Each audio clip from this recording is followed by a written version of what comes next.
Olá, você já ouviu falar em bruxismo? Sabe quais são as consequências de ter bruxismo nas crianças? Sabe o que a gente pode fazer para tratar? Sou doutora Cristiane Fumo dos Santos, pediatra e médica do sono. E se você quiser saber mais a respeito desse assunto, continue nesse vídeo.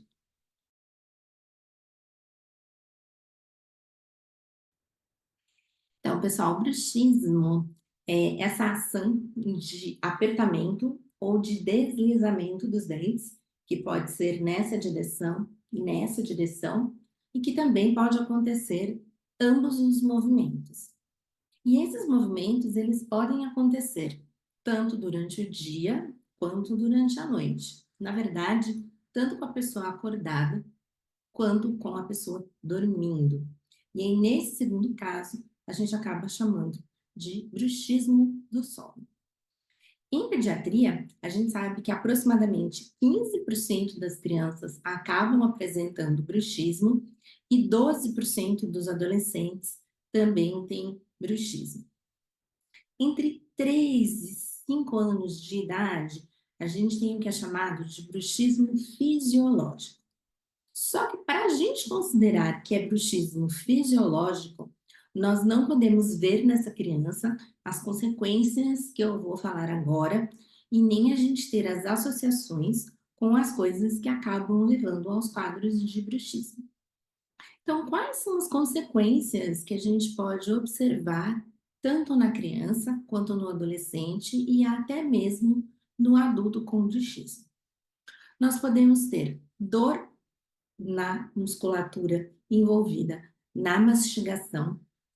Em casos de adolescentes, a gente pode ter até aumento de um dos lados desse volume muscular, quando o bruxismo é pior de um dos lados. Podemos ter dores de cabeça, podemos ter desgaste dentário, tanto na parte de baixo dos dentes, quanto na parte que fica ali ligada na gengiva. Além disso, a retração gengival também é bastante comum. E em crianças mais velhas, adolescentes e adultos, nós podemos ter até mesmo fratura e perda dentária. Então, entendendo essas consequências, a gente consegue perceber que o bruxismo não é uma coisa assim tão boazinha, é só um barulhinho, algo com que a gente não precisa se preocupar. E como que a gente vai lidar com o bruxismo?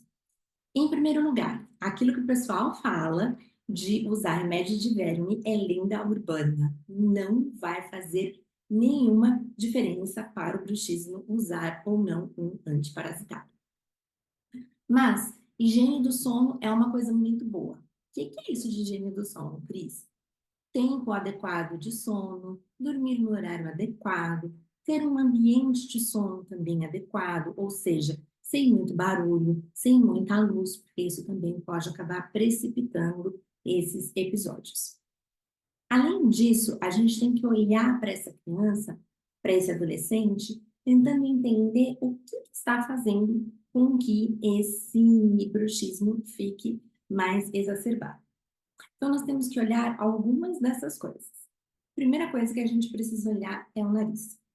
Nariz entupido, rinite, apneia do sono, tudo isso ajuda bastante a ter bruxismo, porque a hora que a gente faz essa movimentação, a gente ajuda a abrir essa via aérea que acabou ficando fechada. Outro ponto importante, será que esse paciente tem um refluxo? Por quê? O refluxo veio ali o ácido do estômago para o esôfago, essa movimentação vai fazer com que no final a gente engula, que a gente chama de deglutição. E engolir essa saliva vai ajudar a limpar esse esôfago daquele ácido que veio ali do estômago. O que mais que pode piorar? Questões psicológicas. Então, se essa criança está passando por algum processo que leve a algum estresse, e aí pode ser um estresse bom ou um estresse ruim. Como assim um estresse bom, Cris? Bom, ela está animada porque ela vai para uma viagem, porque ela vai ganhar um presente, porque o aniversário está chegando. Isso também pode ser um dos motivos aí de piorar o bruxismo. Além disso, a gente tem que olhar um pouquinho as substâncias que essa criança, esse adolescente está consumindo. Algumas medicações podem piorar o bruxismo, e em se tratando de adolescentes, a gente já tem que perguntar sobre o uso de álcool, nicotina e cafeína. Lembrando que a maior parte das vezes, quando a gente está falando de crianças e adolescentes, principalmente adolescentes, o abuso da cafeína acaba sendo refrigerante ou energético. Dificilmente é o consumo do café mesmo. Quando a gente fez todas essas medidas, a gente precisa da ajuda da equipe multidisciplinar.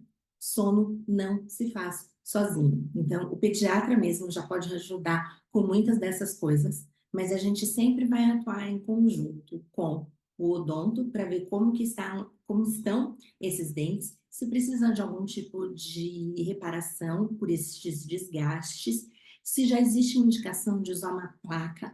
A placa, ela não melhora o bruxismo em si, mas ela protege o dente contra essas consequências dentárias que a gente estava falando. Fono pode ajudar bastante com, principalmente os hábitos que a gente tem durante o dia de morder, de apertar, melhorar a deglutição, melhorar a força de língua, melhorar a força daquele desbalanço que a gente tem, às vezes é mais de um lado do que do outro, o fono vai ajudar bastante a gente nisso. E também o psicólogo para quando a gente tem alguma questão de estresse, quando a gente tem uma criança mais ansiosa. Espero que com isso fique mais fácil de você entender aí, caso você tenha alguém rangendo os dentes em casa.